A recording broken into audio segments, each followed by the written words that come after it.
سے میری رضا طلب کرے گا، مجھ سے رزق کی بھیک مانگے گا، مجھ سے اپنے گناہوں کی مغفرت کروا لے گا؟ کون دین اور دنیا میں کامیابی کے لیے مجھ سے بھیک مانگے گا میرے سامنے ہاتھ پھیلا؟ تو میرے عزیز دوستوں اور بزرگوں، یہ ماہ مبارک ہے، یہ ماہ مبارک ہے، اور اسی ماہ مبارک میں اللہ سبحانہ و تعالیٰ نے قرآن کریم کو نازل کیا۔ اللہ کے رسول صلی اللہ علیہ وسلم کا سب سے بڑا معجزہ قرآن کریم۔ دوسرے انبیاء کے بھی معجزے تھے، اللہ نے ان کو معجزے دیے، مگر وہ وقتی تھے، وہ معجزے ختم ہو گئے۔ مگر جو معجزہ اللہ نے رسول اللہ صلی اللہ علیہ وسلم کو دیا، وہ صبح قیامت تک رہے گا، اور لوگ اس کو پڑھ کر اسلام کے دائرے میں آتے رہے۔ اور جامعہ نظامیہ کے ایک مشہور عالم دین حضرت مولانا ڈاکٹر حمید اللہ نے خدمات بہاولپور میں اس بات کو لکھا کہ اللہ نے اپنے کلام کو عربی زبان میں کیوں نازل کیا۔ ڈاکٹر حمید اللہ اپنے اس خدمات بہاولپور میں فرماتے ہیں کہ انہوں نے دنیا کے دیگر مذاہب کتابوں کا حوالہ کیا، اور وہ جس زبان میں آئی تھی وہ تو باقی نہیں رہے، وہ سب ختم ہو گئے، یا ان کے کچھ کاغذات یا کتابات یا ان کے آٹوبایوگرافیز جو ہے وہ باقی رہے۔ ڈاکٹر حمید اللہ لکھتے ہیں، حضرت مولانا اللہ ان کی مغفرت کرے، وہ لکھتے ہیں کہ عربی زبان میں اللہ اس لیے نازل کیا کہ جو زبان رسول اللہ صلی اللہ علیہ وسلم اور صحابہ اکرام جس زبان میں بات کرتے تھے، اللہ اس زبان میں عربی اس لیے عربی زبان میں قرآن کو اس لیے نازل کیا کہ آج بھی اگر کوئی صحابی زندہ ہوتے تو وہ اسی زبان میں کسی عربی زبان کے بولنے والے سے بات کر سکتے۔ اگر آپ 200 سال پرانی کسی اردو کی کتاب کا مطالعہ کریں گے، جائیے یہاں پر مشہور حاضر کو ڈپو ہے، 100 سال کی کتابیں مل جاتی ہیں، اب دیکھیں 100 سال پرانی اردو اتنی مشکل ہے، آپ پڑھ نہیں سکتے۔ اگر آپ 200 سال پرانی انگریزی پڑھیں گے تو پڑھ نہیں سکتے، مگر یہ قرآن کا یہ معجزہ اس لیے ہے کہ جو زبان میں اللہ نے اس کو نازل کیا، اس وقت بھی پڑھ سکتے تھے، آج بھی پڑھ سکتے تھے۔ تو میرے عزیز دوستوں اور بزرگوں، قرآن کریم اللہ کے رسول صلی اللہ علیہ وسلم کا ایک بہت بڑا معجزہ عظیم ہے۔ قرآن کو پڑھیے، اور اسی مسجد میں یہاں کے مشہور امام حبیب طاہر صاحب ہوا کرتے تھے، اگر میں نام غلط کہہ رہا ہوں تو معافی چاہتا، وہ مغرب کی نماز میں ہمیشہ ایک وقت تھا ان کی نماز پڑھانے کا کہ اتنی منٹ میں نماز ہو جائے گی۔ حبیب طاہر صاحب اور رحمۃ اللہ علیہ، ایک دن حبیب طاہر صاحب مسجد چوک میں یہ واقعے کو محدث دکن لکھ رہے ہیں، بولے حبیب طاہر صاحب نے سورہ بقرہ نماز میں پڑھا، اور جب لوگوں نے دیکھا نماز ہونے کے بعد اسی چوک کی گھڑیال میں اتنا ہی ٹائم تھا جتنا ہمیشہ ٹائم میں مغرب کی نماز پڑھاتے۔ تو میرے عزیز دوستوں اور بزرگوں، قرآن کریم کو پڑھو، مانو کے ساتھ زندگیوں میں اگر اختلاف پیدا کرنا ہے تو قرآن کریم کو یا تو علماء کے پیروں کے پاس بیٹھ کر جب وہ تفسیر بیان کرتے ہیں ان سے سنیے، سمجھیے، قرآن کریم کو بات ترجمہ پڑھیے۔ اگر آپ کے پاس وقت ہے تو علماء کرام کے، محدثین کے، مفسرین کی تفسیر کو پڑھیے، ہمارا ایمان تازہ ہو جائے۔ میرے عزیز دوستوں اور بزرگوں، امام احمد بن حنبل رحمۃ اللہ علیہ اس وقت ایک باطل فرقہ تھا جس کا نام معتزلہ تھا۔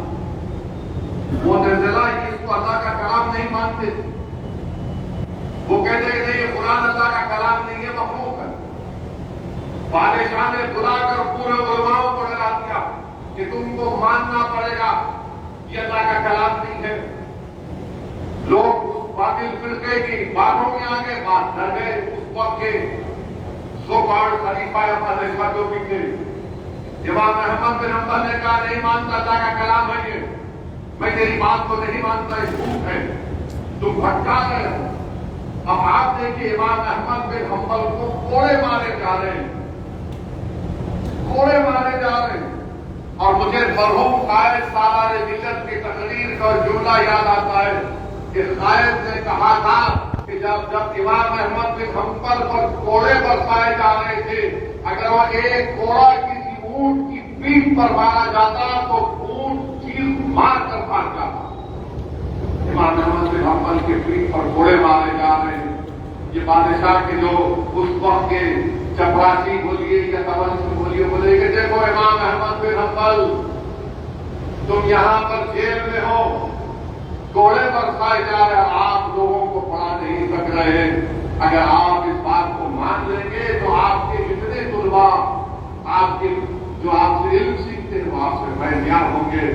امام احمد بن حنبل نے اس پر آ کر کہا ذرا باہر جھانک کر دیکھو،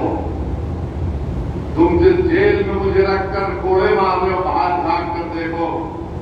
دیکھو کیا ہوگا۔ جب امام احمد بن حنبل نے کہا، اس شخص نے باہر جھانک کر دیکھا تو سووں کی تعداد سے بچے کھڑے ہوئے ہیں کاغذ اور قلم لے کر کہ اب احمد بن حنبل نکل کر کیا کہیں گے قرآن کے بارے میں۔ تو امام احمد بن حنبل نے کہا کہ دیکھا تم نے،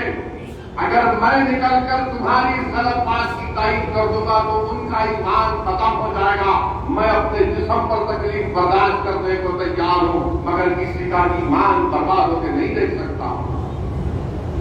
امام احمد بن حنبل پر جب کوڑے برسائے جاتے تھے تو پہلے کوڑے پر علماء کرام نے لکھا کہ امام احمد بن حنبل نے کہا بسم اللہ۔ جب دوسرا کوڑا پڑتا تو ولا حول ولا قوت الا باللہ۔ جب تیسرا کوڑا پڑتا تو امام احمد بن حنبل بولتے کہ قرآن اللہ کا کلام ہے، مخلوق نہیں ہے، اللہ کا کلام ہے۔ پھر بادشاہ بولتا اور زور سے مارو، تو امام احمد بن حنبل کی زبان سے قرآن کی آیات نکلتی کہ جو غذا قرآن نے فرمایا کہ جو کچھ تم کو تکلیف پہنچتی وہ میں نے تمہاری لکھ دی۔ مجھے بھائی یہ ایمان ان کو اس طرح ملا،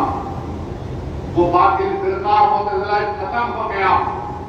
اور علماء کرام نے لکھا کہ امام احمد بن حنبل کا جب جنازہ جا رہا تھا، ہزاروں لوگ اس میں شامل تھے، لاکھوں لوگ تھے، جو یہودی احتراماً اٹھ کر ان کے ڈولے کو ہاتھ لگائے اور جنازے کے ساتھ چلے۔ علماء کرام نے لکھا ہے کہ بعض یہودی اسلام کو قبول کر لیے، اتنی تاثیر تھی۔ امام احمد بن حنبل کے جنازے کے ساتھ چلے تو ان کو اللہ نے دین حق کو قبول کروا دیا۔ اور علماء کرام نے لکھا کہ امام احمد بن حنبل جو تکالیف قرآن کریم کی عظمت کے لیے، اللہ کے کلام کے لیے اٹھائی، خواب میں دیکھا اور پوچھا کہ احمد بن حنبل کیا سلوک ہوا تم سے؟ تو امام احمد بن حنبل نے کہا کہ اللہ نے مجھے میرے عرش کے سامنے، اپنے عرش کے سامنے مجھے بٹھا کر فرشتوں کو حکم دیا کہ اس نے میرے دین کے لیے، میرے کلام کے لیے تکالیف اٹھائی، اس کے جسم پر خودوں کو نشاور کرو۔ میرے عزیز دوستوں اور بزرگوں، آپ اور ہم کو قرآن اور سنت کے پابند بننا، ہم کو قرآن اور سنت کے پابند بننا ہے، اور ہم کو قرآن کریم کی تلاوت بھی کرنا ہے۔ اپنی اولاد کو یہ تعلیم دلاؤ، خود کرو تو تمہاری اولاد پر اثر ہوگا کہ کوئی تمہاری اولاد اپنے گھر سے قدم نہیں ڈالے گی صبح میں جب تک کہ وہ قرآن کریم کی تلاوت نہ کر لے۔ جب اولاد اپنے ماں اور باپ کو دیکھے گی تو اولاد کے دلوں پر اثر بھی پڑتا ہے، ان کی عادتوں میں تبدیلی آتی ہے۔ مگر اگر گھر میں ماحول خراب ہوگا تو تم بڑھاپے میں آ کر اپنی اولاد کو کہو گے کہ کیسا نکل گیا انہیں یا کیسا ہی نکل گئی، جب بہت دیر ہو جاتی ہے۔ اللہ سے دعا ہے کہ اللہ سبحانہ و تعالیٰ ہم تمام کو توفیق دے کہ ہم قرآن کی تلاوت کریں، قرآن اور سنت پر عمل کریں اور قرآن کے اس پیغام کو سمجھیں، اور ہماری زندگیوں میں اللہ نبی کریم صلی اللہ علیہ وسلم کے سب سے قبیل میں اللہ نے انقلاب کو برپا کر۔ میرے عزیز دوستوں اور بزرگوں، یہ قرآن کا ہی انقلاب ہے، یہ رسول اللہ صلی اللہ علیہ وسلم کا سب سے بڑا معجزہ ہے کہ اسرائیلی حکومت نے 1 سال تک بلکہ اس سے زیادہ عرصہ میں بمباری کی، مساجدوں کو شہید کر دیا، ہسپتالوں کو صفحہ ہستی سے مٹا دیا، اسکول یونیورسٹیز کو صفحہ ہستی سے مٹا دیا، پانی کی پائپ لائنوں کو برباد کر دیا۔ آج اس کے بعد بھی آج وہ خدا کے وہ غیور مجاہدین ماہ رمضان کو خوشی سے منا بھی رہے ہیں اور قرآن کریم کی تلاوت بھی کر رہے ہیں۔ یہ ظالم اسرائیلی حکومت بجلی بند کر دی ہے، مگر اس کے باوجود بھی وہ لوگ قرآن کی تلاوت بھی کر رہے ہیں۔ تو میرے عزیز دوستوں اور بزرگوں، اس مبارک مہینے کے مبارک لمحوں میں اور ہم اپنے روزے کھولنے سے پہلے اور ہم اپنی شب بیداری کے دعاؤں میں ہم ان غزہ کے فلسطینیوں کے لیے بھی دعا کریں اور ہم اللہ سے یہ بھیک مانگیں کہ پروردگار جو جذبہ، جو ایثار اور تیری محبت جو ان کے دلوں میں ہے، اس کا ایک 5% حصہ ہم کو بھی عطا کرے کہ مصائب اور مشکلات میں بھی وہ اللہ کو نہیں بھولے ہیں، وہ قرآن سے اپنی وابستگی کو اور مضبوط کر دیے ہیں۔ 50,000 فلسطینی شہید ہو گئے، 50,000، 11 لاکھ لوگوں کے پاس گھر نہیں ہے، پینے کا پانی نہیں ہے، ہزاروں بچے یتیم ہو چکے، ہزاروں کی تعداد۔ میرے بھائی، ہم حیدرآباد میں بیٹھ کر دارالسلام کو آگے بولتے ہیں کہ 2 BHK دلا دو، یہاں پر 11 لاکھ لوگ بیگھر ٹینٹوں میں زندگی گزار رہے ہیں، مگر کیا ہے، ٹینٹ میں بھی ہے تو قرآن کی تلاوت ہو رہی ہے، کھانے کو کھانا نہیں ہے مگر روزے دار ہیں۔ اور مجھے یقین ہے کہ اللہ سبحانہ و تعالیٰ ان مظلوموں کو اللہ ان کے سروں پر اللہ دنیا اور آخرت میں ان کے سروں پر اللہ تاج رکھے گا اور اللہ انہی سے انشاءاللہ تعالیٰ مسجد اقصی اور بیت المقدس کو فتح کرائے گا انشاءاللہ تعالیٰ۔ میرے عزیز دوستوں اور بزرگوں، اس ماہ مبارک میں جو نزول قرآن کا بھی مہینہ ہے، اس ماہ مبارک میں 17 رمضان کے دن جنگ بدر ہوئی اور جنگ بدر کے تعلق سے علماء کرام نے لکھا کہ 2 ہجری میں روزے بھی فرض ہوئے، 2 ہجری میں جہاد بھی فرض ہوا، اور علماء کرام نے لکھا کہ جنگ بدر کی تاریخ میں علماء کرام نے لکھا کہ بدر بن حارث ایک شخص یہاں پر رہتا تھا، اس کے نام سے جگہ منسوب ہو گئی۔ پھر علماء کرام نے یہ بھی لکھا کہ بہت عرصے تک یہاں پر ایک بدر نامی شخص رہتا تھا، تو وہ جگہ اس کے نام سے منسوب ہو گئی۔ شیخ عبداللہ محدث دہلوی لکھتے ہیں کہ اس جگہ پر ایک کنواں تھا جس میں 14ویں کا چاند، جس کو بدر کہتے بڑا خوبصورت نظر آتا تھا، تو اسی مناسبت کے لحاظ سے بھی اس کا نام بدر پڑ گیا۔ علماء کرام لکھتے ہیں